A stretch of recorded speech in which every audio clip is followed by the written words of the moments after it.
I give you Sheeri Cabral. Thank you.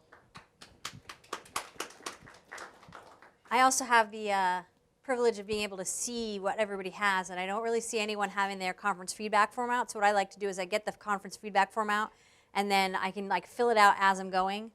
I don't know how much the Amazon gift card is for, but if you fill it out while you're going, it's a lot less time at the end. You just circle whatever it is for the last one and just go.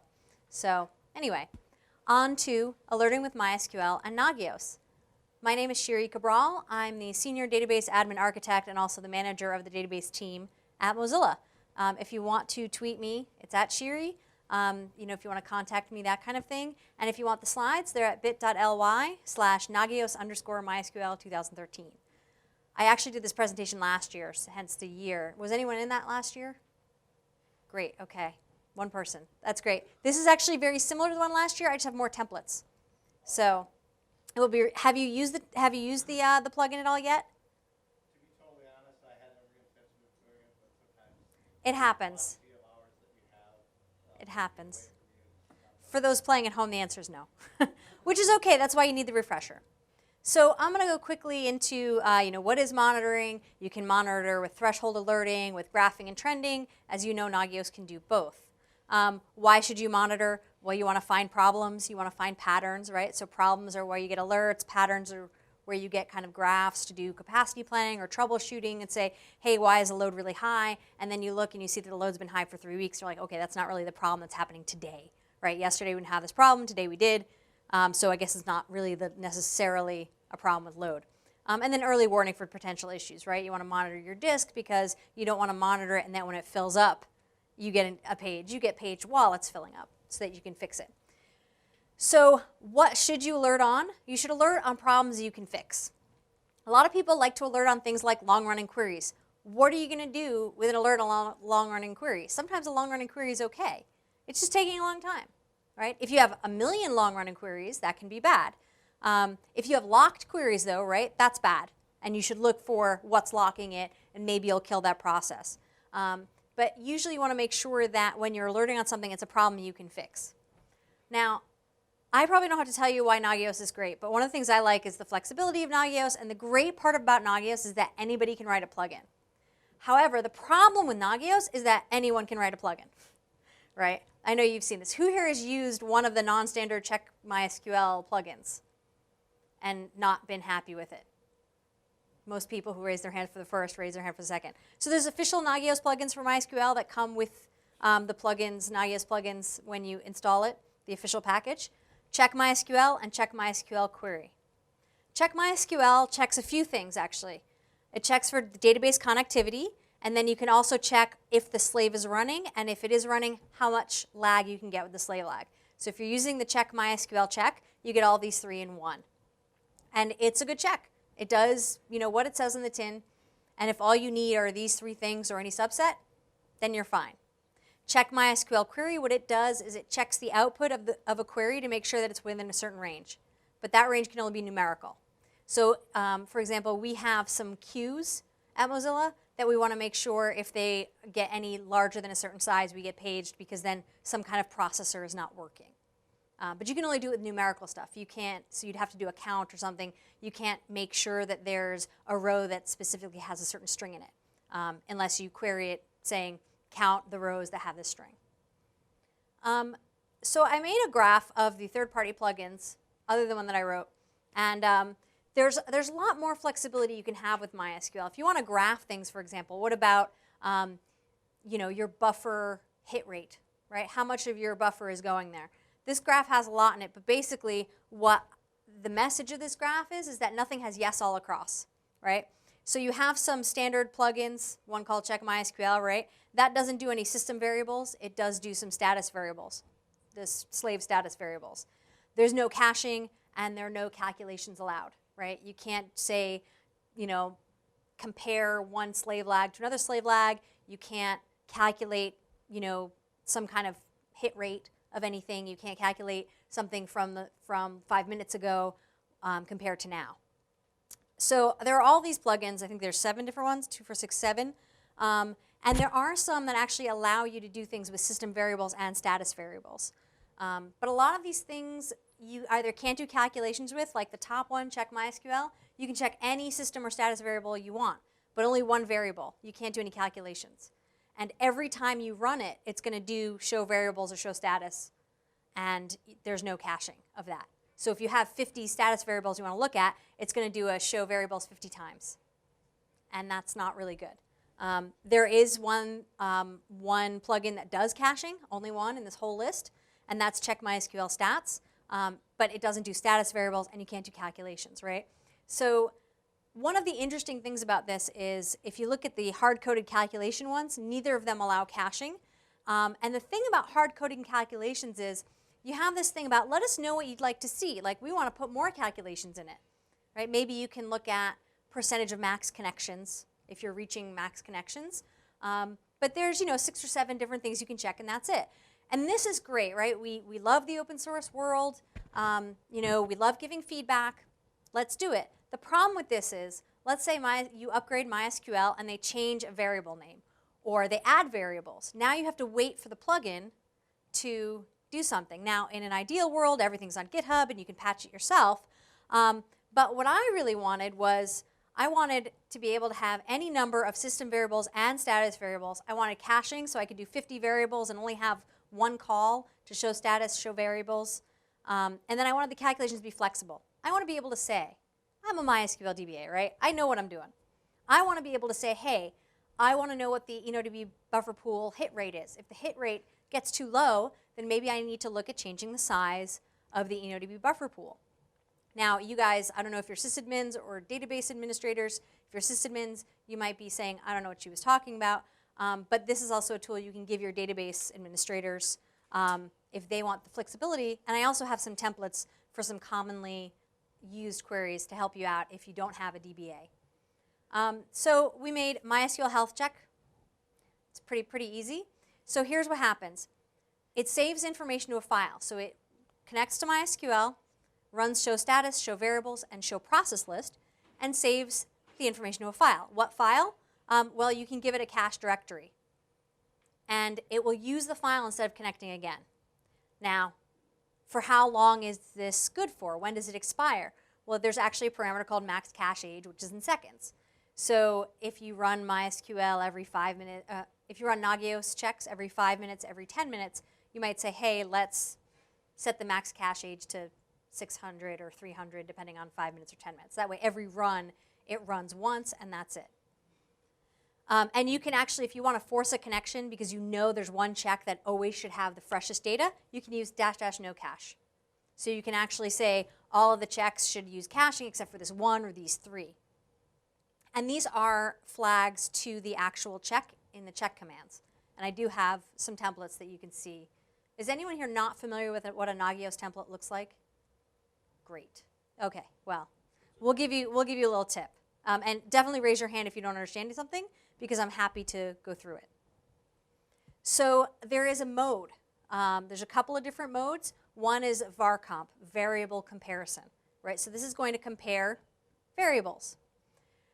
What happens is it connects to MySQL, does a show status, show variables, puts it in an array or a hash called metadata var status.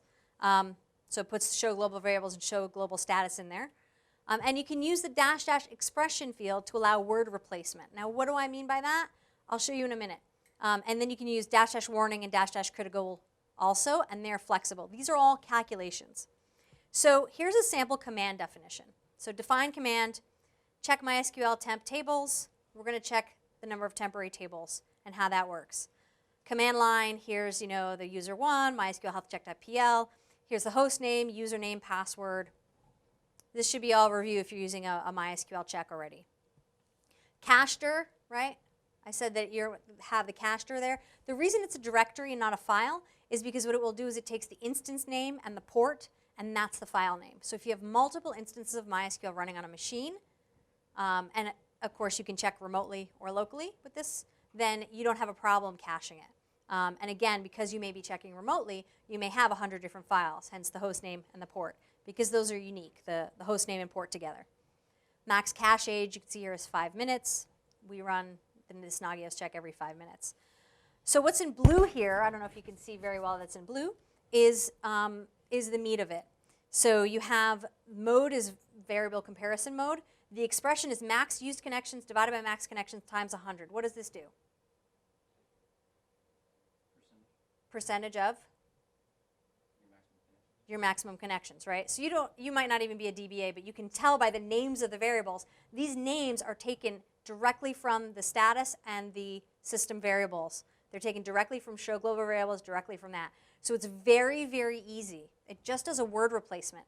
So what it does is it looks through the string and it parses it and it says for every symbol here, max used connections divided by max connections times 100, check in the array first if it exists, the hash.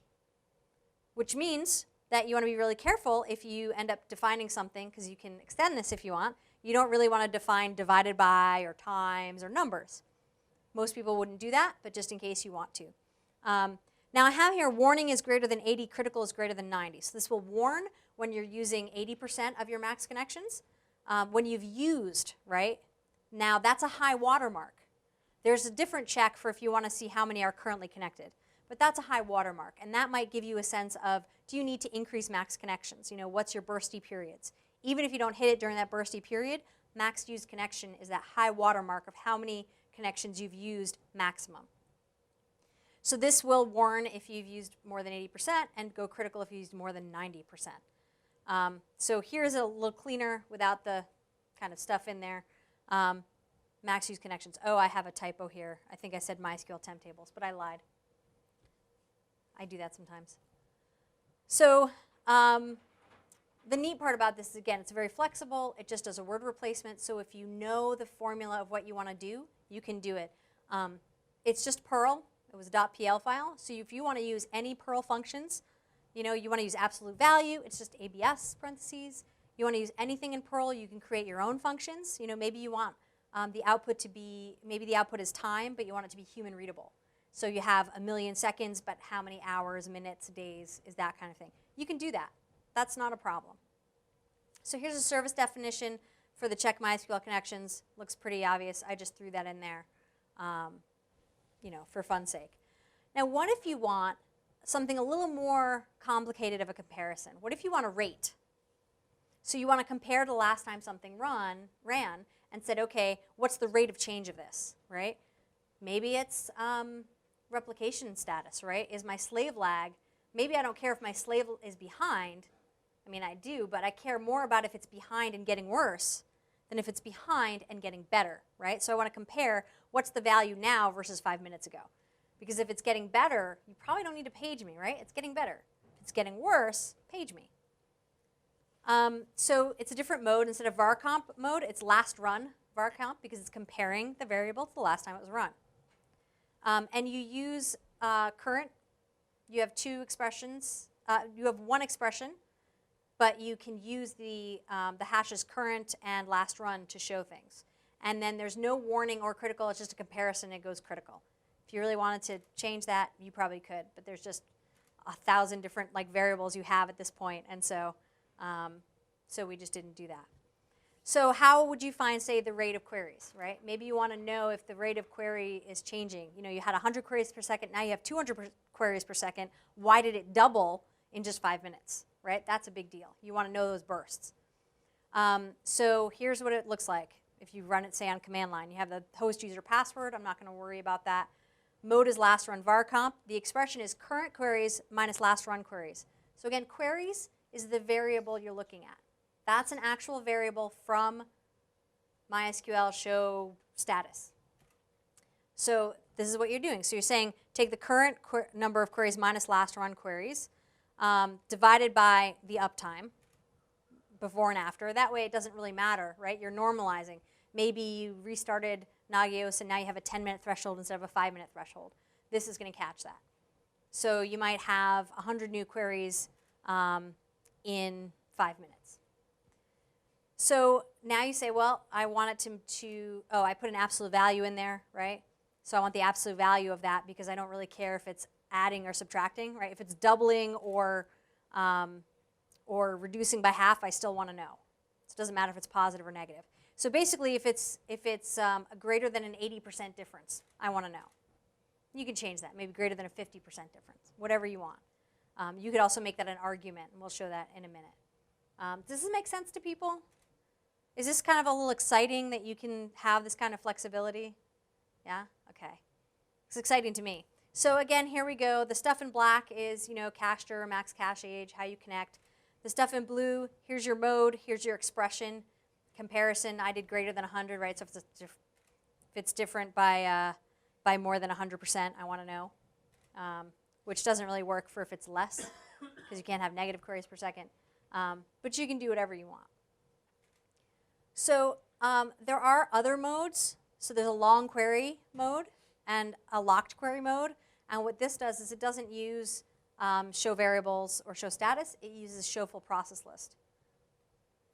And here's a sample definition from here, right? The mode instead of var comp or last run var comp is locked query. And then here's some arguments, right? Maybe you want a different, you want to use a different parameter, right? Warn differently if it's a dev server, if it's a production server. Maybe you don't care about your data warehouse if it's locking queries for 10 minutes, but your production servers, you care if they're locking for more than 5 minutes. And just remember, with all of these checks, you're still bound by the limitation of Nagios. So if you want to say, well, I want to get all of the locked queries that are locked for more than 60 seconds, but you're running Nagios every 5 minutes, right? You might end up getting something that's locked for longer. You're not always going to page on that because it might be 3 minutes into the waiting period where that query goes 60 seconds. So you still have another 2 minutes, right? Am I going too fast for anyone? Okay. What if you want to extend the information, right? So what I've shown you is pretty powerful, but let's say you want to get other data. Maybe you want to get show slave status, show master status. There is a subroutine called fetch server metadata. All you have to do is add a new hash key to metadata, right? So we had metadata, something with variables, var status, I think, and then metadata for the process list, proc list. So all you have to do is do that. So this is the actual definition for the var status, right? It's select all array ref q show global variables. That's what it does. It connects, it does show global variables. It also has, then adds to the array show global status. There's actually one for show engine enodb status. It's already in there. It's just not used. We haven't used it yet. We haven't really bothered to do it yet. With MySQL 5.6, there's a big performance schema update. Performance schema is in 5.5, but it's not on by default because there was kind of a lot of overhead. So you'd have to turn it on purpose. If you're on MySQL 5.6, you have that free because they fixed the overhead and kind of optimize it so it's not so bad. So if you're on MySQL 5.6, you could actually extend it to look at some of the performance schema tables to get that kind of information and get paged when there are issues that are shown in there. So like I said, the metadata for enodb status is already there. It's just not used in anything, right? There's no comparison done there. Metadata master status, right? Could be show master status. Metadata slave status could be show slave status. So if you want to do that replication lag check, comparing it to the last one, there's no reason that you couldn't do that. Just extend it. So now I want to go through a list of standard checks. Before I do that, does anyone have any questions about the information? Because from here on in, I just want to talk about templates. Yes? The question is, are the variables case sensitive? That is a great question because when I showed you some things, let's see, like here, queries and uptime both have a capital first letter. The variables are not case sensitive. The reason that I have them like that is because when you do a show status in MySQL, almost all of the variables have a capital letter if it's a status variable. If it's a system variable, which is show global variables, when it returns from MySQL, it returns all lowercase. So I just did that for me so that I know when I'm looking at something like here, max used connections divided by max connections, I just know, because I know that capital letters are status and lowercase letters are system variables, I know that max connections is a system variable, max used connections is the status variable. But they're not case sensitive. I could have put lowercase for everything or all uppercase. It doesn't matter. MySQL is not case sensitive by default for most things. Any other questions before I go into some standard checks? What's the units on the cache? It's seconds. So when it says max cache age 300, that's 300 seconds or 5 minutes. Any other questions? Particularly on things like how to use it. If you had to go back now to your office and put this into place, would you have a question on how to use it? Yeah. Each one of your commands defines a variable in the file that gets outputted? So the question is, does each one of the commands define a variable? So like this sample command definition? Yes. What do you mean by? You said early on Uh-huh. that you wanted a tool that would generate on the basis of check the health of SQL that would give you an output of 50 variables or so. Right. Okay. So I said before that I wanted a check that could that could run 50 times and not have to connect to the database 50 times. That's kind of what I meant. So if you had 50 different calculations you wanted to check, you would have to do 50 command definitions. Okay. Does that answer the question that you were asking? Does each one generate a file? Does each one generate a file? Good question. No, each one will look to see if the file exists first. And if the file does exist, it then gets a timestamp on the file. And if the timestamp is greater than 300 seconds, it goes to the database. If the timestamp is less than 300 seconds, it will use the information in the file. So can your cache ages be different for your commands? So can your cache ages be different for your commands? Absolutely. Absolutely they can. If you have, let's say you don't care so much about your max connections, that can have a max cache age of 300. But your locked query, you want to say force no cache or whatever that option was. Or you could say max cache age equals 60. You don't want that to be more than a minute old. But if you do that, you're only storing one file in the cache, so you're purging that file and you're pulling that whole show full process list or anything anyway. So if yeah. it's repetitively being run, you're never going to hit the 5 minutes because it's always going to be refreshed every 60 seconds. Right. So just for those playing at home, I'll repeat what you said. If you have a max cache age set very low, it's just always going to go to the database. Yes, which kind of defeats the purpose of caching, but sometimes you need that. So what I usually do is I'll set the max cache age to whatever the Nagios interval is, and then I know that because also Nagios will schedule it, and it doesn't schedule it exactly. You don't know which check is going to come first. So if you do it that way, then you're guaranteed, if you set it to the interval, then you're guaranteed that it will only run once per. So your file is pretty much updated once every minimum that cache age is created. Correct. The file is, right. That variable in that file may not get updated. No, well, okay, so every time the file is updated, it updates all the variables. So if you have a variable that you want refreshed more than others, it actually just does the whole show status show. So, okay, if you have a check that the max cache age has been reached, it actually goes to the database and does a show global variables and show global status and show process list for everything, not for the one variable you're looking at. I think to clarify, to help Sheeri to answer your question, often you don't do one MySQL check in whatever your default interval is, so you're checking every 5 minutes. You may be actually performing 20, 50, 100, but it's only going to make the full calls one time, and then it would use the cache if you had it set to the standard interval. Right. So the point made for those listening on the audio or the video is that the cache file is only useful if you're doing more than a few checks, because then if you're doing 50 checks in a 5-minute interval, it's not going to go to the database 50 times. Great. Yes. Able to specify a database to get data from an actual database? So the question is, can you specify a database to get data from the actual database? You would have to extend it to do that, but I would just say use the check MySQL query check, even though it's only numerical. That's a one-trick pony, and it's well suited to doing that. But like queries per second, if I was interested in just how many queries are Oh, so the question is queries per second for a certain database or a certain table. You have to use performance schema for those kind of numbers. It's limited by what MySQL instruments. So when you're looking at show status and show variables, it only does it globally. But with the performance schema, you can actually get some of those kinds of numbers. That's one of the great things about this is that it's really dumb. It's just a hook into whatever MySQL does. And that way, if you upgrade MySQL and there's a new, if a variable changes names, you just change it in your Nagios check and you're done. You don't have to wait for software update or submit a patch. If there's a new variable you want to check or a new table and performance schema, it's in your hands, right? You have that power. So it's pretty cool. And this is, by the way, open source and on GitHub.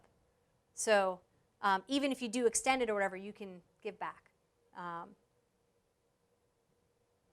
Great. I'll get into some standard checks. If you have other questions, just write them down and we'll do them at the end. Percentage of max connections. I showed you max used connections, which was the high watermark. This is the actual check for if the number of threads running right now is larger than a certain percentage, right? So it's threads connected divided by max connections.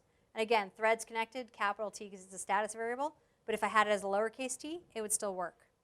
So this expression, I love this because even someone who's an SRE or sysadmin can look at this and say like, okay, that looks like it's the percentage of max connections because it's the number of threads connected divided by max connections. Like MySQL, if MySQL names the variables appropriately, it's really easy to see what's going on even if you're not a DBA.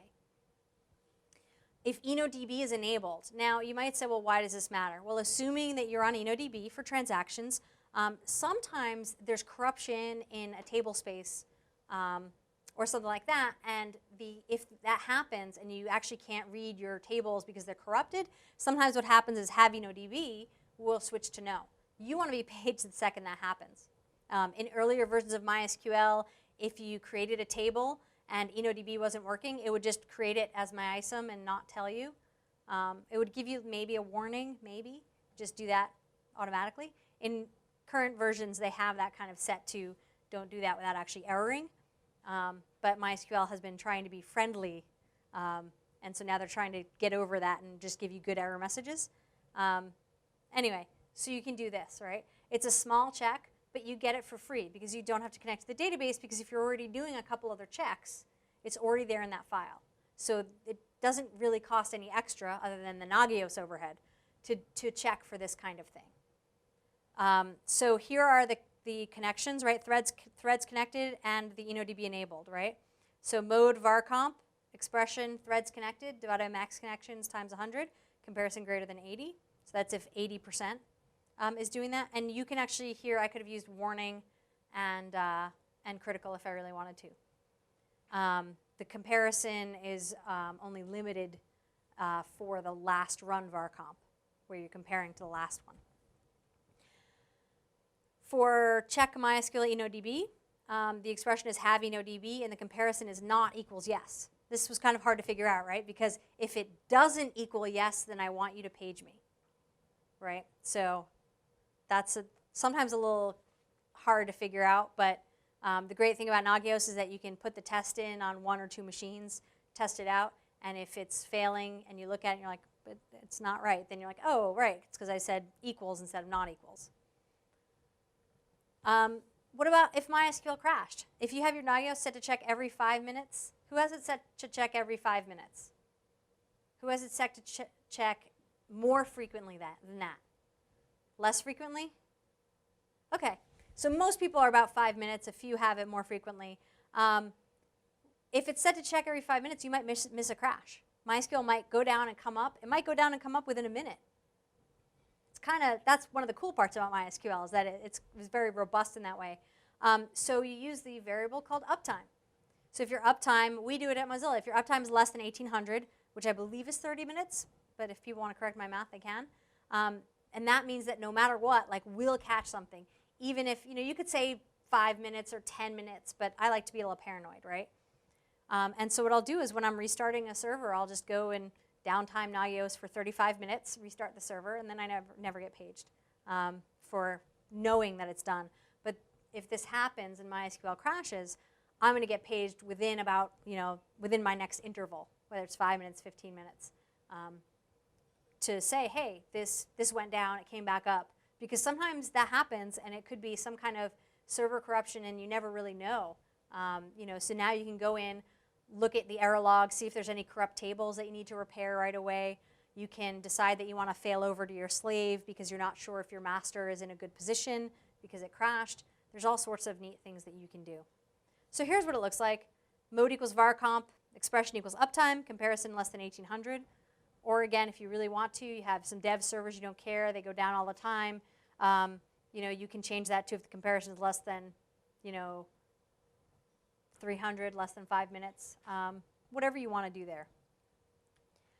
What about some other standard checks? Who here uses read-only on their slaves? So read-only is a parameter that you can set such that only the system user and the replication user and anyone who has the super privilege can write to the database. So if you have a slave that you're using for reads, you might want to set this variable, read-only is yes, and then make sure that your application users don't have the super privilege, and then you can actually, not worry if some random thing is looking directly at the database and trying to write to it. It should get an error that says, I can't write to it, it's a read-only. There's a lot of other reasons not to have application users have the super privilege. That's one of them. Another one of them is that if you do reach max connections, you actually have max connections plus 1 because that plus 1 is for somebody with the super power. So don't give your application users super privilege. Only give the administrator super privilege if you can help it. Percentage of sleeping connections. Why are sleeping connections important? Let's say you're not using persistent connections, okay? Sometimes what happens is that the file handles, or the database handles actually, won't be closed properly. And what will happen is the database handler will just sit there because it's not closed, but the web page or the application page is finished loading, and it's just sitting there because it hasn't been closed. And it'll sit there and sit there and sit there until the wait timeout variable is reached. And that wait timeout variable, I think, is set to either a full day or a half day by default. It might be 8 hours by default. I think it might depend on what version. I don't remember exactly, but it's a long time. And so what happens is if you end up having some code that doesn't close the database handler for a while, you'll hit max connections really quickly. So if you know you might have this kind of problem, for persistent connections, that's not a problem to have a lot of sleeping connections because what it means is there's just a normal level of sleeping connections. That's something that's useful to know though, right? It's useful to say, okay, we have 10 web servers, there's 10 connections each, so there should be 100 sleeping connections at most, right? Some might be active, but if we have 500 sleeping connections, that might be a problem. So MySQL doesn't have a variable for number of sleeping connections, unfortunately, but it does have for the number of connected and number of running, and then also max connections, right? So you might want to say, I want an absolute number, right? I don't want more than 100 sleeping variables. But what I like to do is percentages, right? Because if you change the values of something, like maybe you add another web server, well, it doesn't really matter if you add another web server, then you have to remember, oh, it's another 10 things I have to add, and now I have to change my Nagios check. If you do it as a function of max connections, it's a little easier. So here's your expression, threads connected, right? So total number of threads connected. Let's say I have 200 threads connected minus threads running. That's threads that are running queries. Maybe I have 5 connections that are running queries. So 200 minus 5 is 195 divided by max connections. Maybe it's 1,000, maybe it's 100 times 100. So the percentage of connections, total connections you could have that are sleeping. If you have, say, 50% of your total possible connections are connected and sleeping, maybe that's a problem. Or maybe you have persistent connections and it's just a slow day. So I put here an argument because that might depend on what application you're using versus not. If you have a sales application, you might want a higher percentage, and that's okay. Maybe for your dev application, you don't have a lot of users there. You want to know if someone's trying to hijack your system or something. So here are the commands for that. Again, mode var comp. This is my favorite mode, as you can tell. Expression is read-only. Comparison is any yes. Mode var comp expression is the same expression you just saw, and that's the comparison. This is what it looks like. It's not rocket science, and that's one of the things I love about it, is that it's just easy, it's flexible. If there's a new variable, nobody has to contact the original developers, because I actually wrote this while I was at a company, not Mozilla, the company before I was at Mozilla called Palomino DB, and I don't work there anymore, right? Now I could be in charge of the GitHub repository or whatever, whoever's in charge of that could deal with it, but you don't have to patch it, which is really, really nice. Now, I've told you how great this software is, and nobody yet has asked me, well, what's wrong with it? Why is it bad, right? So I'll give you some limitations. There's one checker calculation per Nagios service, and this is, I think, what you were asking before, right? So if you have 50 checks, you have to have 50 commands, and that can get a little redundant. But, I mean, the advantage is you get to choose which checks you want, right? So if you want 27 checks, that's great. You don't have to have somebody else's code that has like, well, if they want this calculation, then here it is. And if they want that calculation, then here it is. And it doesn't output for performance data, which I think was anyone here when I told them they did? I was talking to someone last night, and they were like, does it output performance data? And I was like, yes, it does. I lied. It doesn't, but it's not hard to modify. As you know, the performance data is just the number at the end of the output. So it's not hard to modify. There just hasn't really been any need yet. Most of the clients that I worked with at when I was at Palomino DB just used some other kind of mechanism like cacti with the cacti templates for Nagios, or Munin, or any of the other 5 milli graphite. I can't even collect I don't know. There's 1,000 different graphing programs out there. So just happened to be that the dozen or so clients that I was in charge of didn't really have any, weren't using Nagios for graphing. So, not hard to modify, right? Just change the output. That's a print statement. So where do you get it? This is where you get it. And if you have downloaded the slides, or you're going to download the slides, the URL is there. But basically, it's github.com/PalominoDB. I think the only thing in there is the public code repository. Probably if you're an employee, you can see the private one. And then, tree, master, Nagios, like it's pretty easy to figure out where you're going once you're at the Palomino DB GitHub. You can also go to palominodb.com, go to community and projects. There's a community pull-down menu and then projects, and you'll get some more information. So, some of the earlier presentations I did were on there with slides and things like that. You can get some examples there. Under the Nagios directory, there's more than just the MySQL health check. And I'll talk about those in a second. So there's more than just that. So if you look at the Nagios MySQL health check directory, there's also templates in it, which are useful. And the templates are just kind of the examples I was just showing, right? With the max cache age, mode equals var comp, whatever the expression is. So I'm just going to quickly go to some other Nagios plugins. We have about 5 minutes left, and then is our question and answer time. So I'm just going to plug a couple of the other plugins. There's a Nagios plugin for partitions. Does anyone here use partitioning? No. Okay. Well, some people do, and if you do, what we did was we developed some scripts to automatically archive partitions and create new partitions.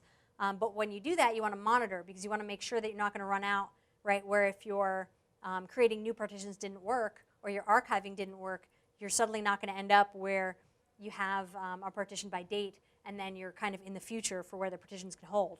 You don't want to end up in that state. You want to make sure your partitions are there. And then for archiving, you want to make sure you're actually archiving them, so you can actually monitor for that, right? These are actionable things. If the monitor didn't work, you're going to know. If the archiving didn't work, or the creating the new partition didn't work, you want to know. So it basically just has, host, user, password, what database, what table should be partitioned, what's the range. So for example, and how many to verify. So for example, you may say, I want to keep 3 weeks worth of information, or 3 months worth of information, or 10 months. So for example, here, 3 months.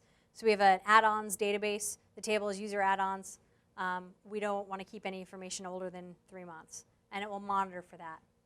And then you can also make sure that ahead, it has 3 months ahead. There's a Nagios plugin for checksums. Does anyone checksum their data here?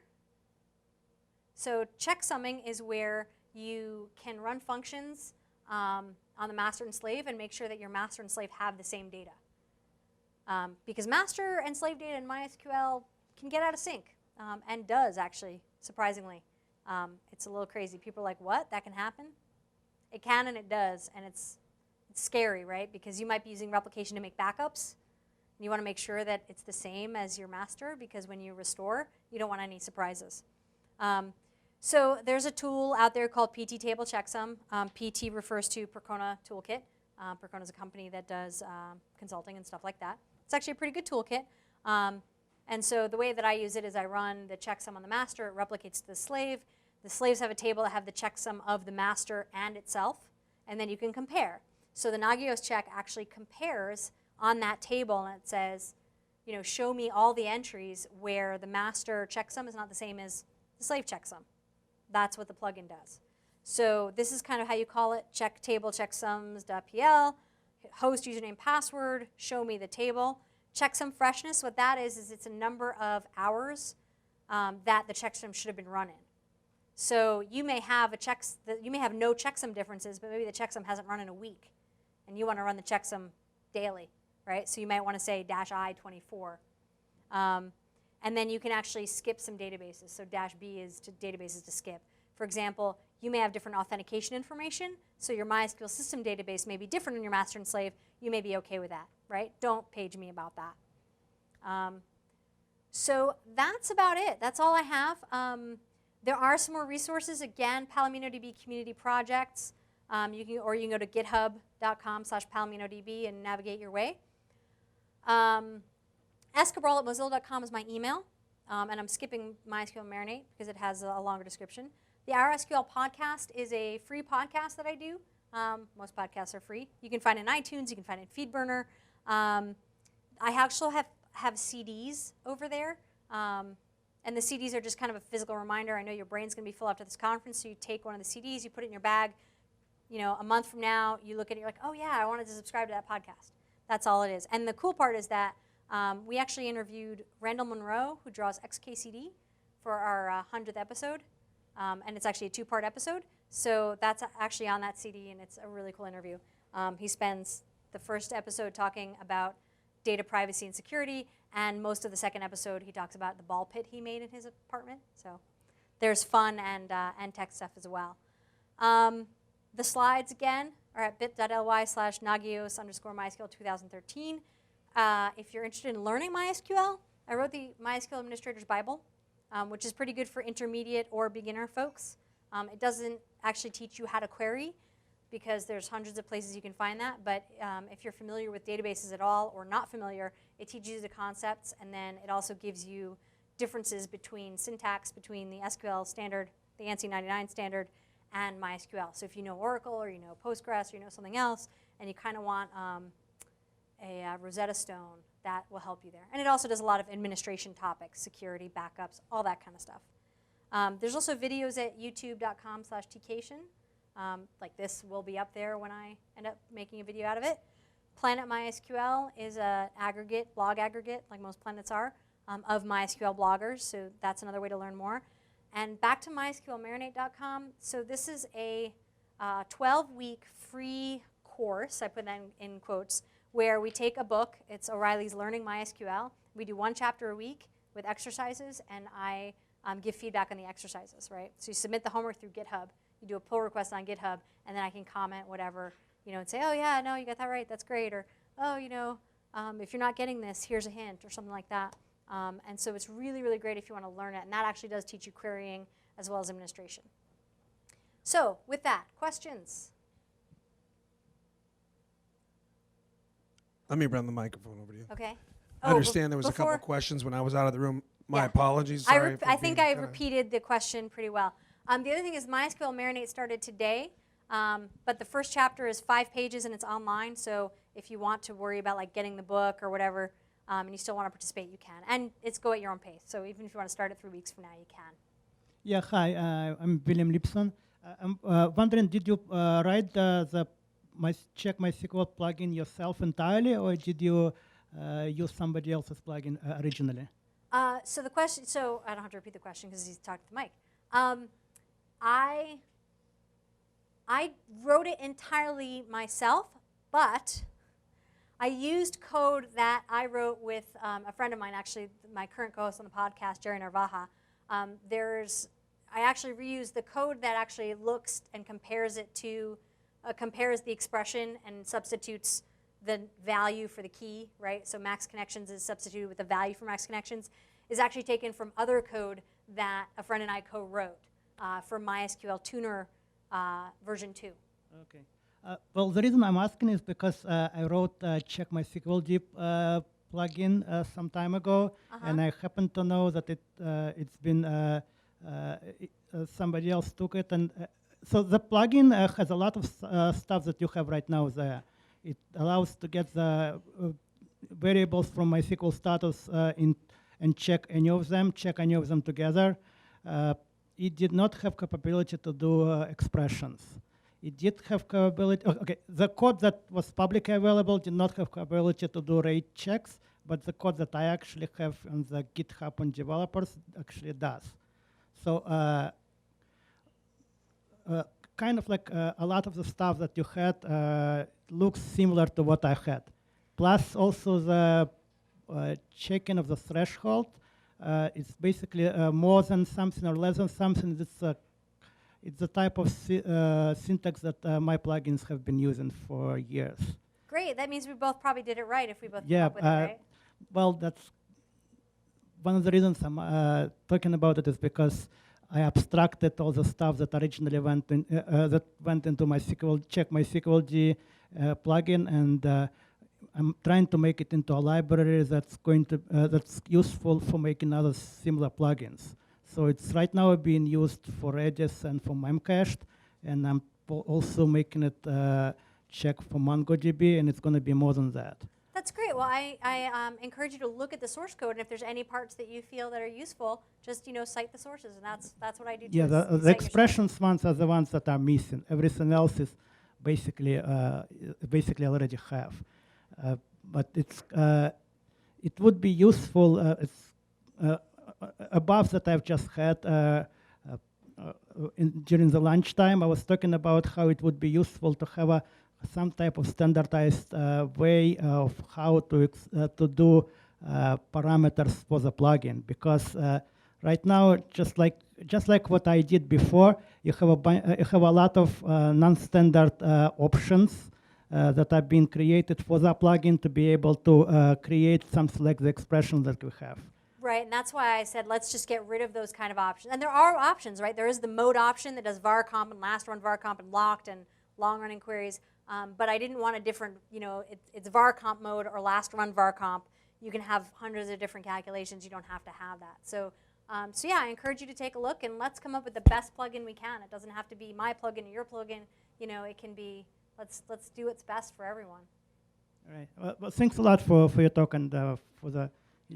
To some degree, you showed me some of the stuff that I need to work on to make the plugin useful. Not just this plugin, but in general, make the library useful for everyone who wants to write a similar plugin. I like that, and using it for anything that has variables.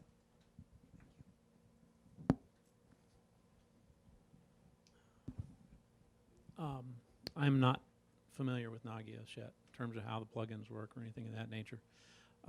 My question is basically, from everything that you're saying, in the context of everything that you're saying, this is a polling type environment where you are checking on a timed basis. Is that correct? Yeah, it's a polling environment.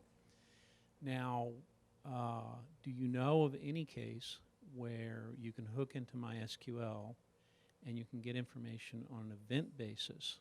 The example, for example, that you gave, which is total number of connections divided by the maximum number of connections, I feel would have a sampling bias if you were to try to use that for statistics.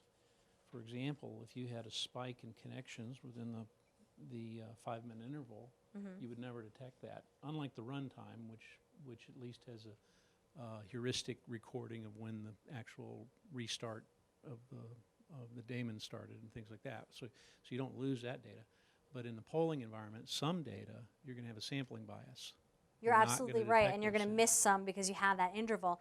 That's actually why the first check that I showed you was max used connections. That's the high watermark. So let's say that you're at 100 connections now, and 5 minutes from now you're at 105 connections. That's normal variance. But in the middle you hit 200 connections. If that's the high watermark, that will show with max used connections. So the question is there any hooks in MySQL that can, on an event basis, inform Nagios of changes to its state like that? That's a great question, and the answer is probably in the performance schema there is. Okay. Are there any more questions? All right. Well, let's how about a nice round of applause for Sheeri Cabral. Thank you so much. Thank you very much.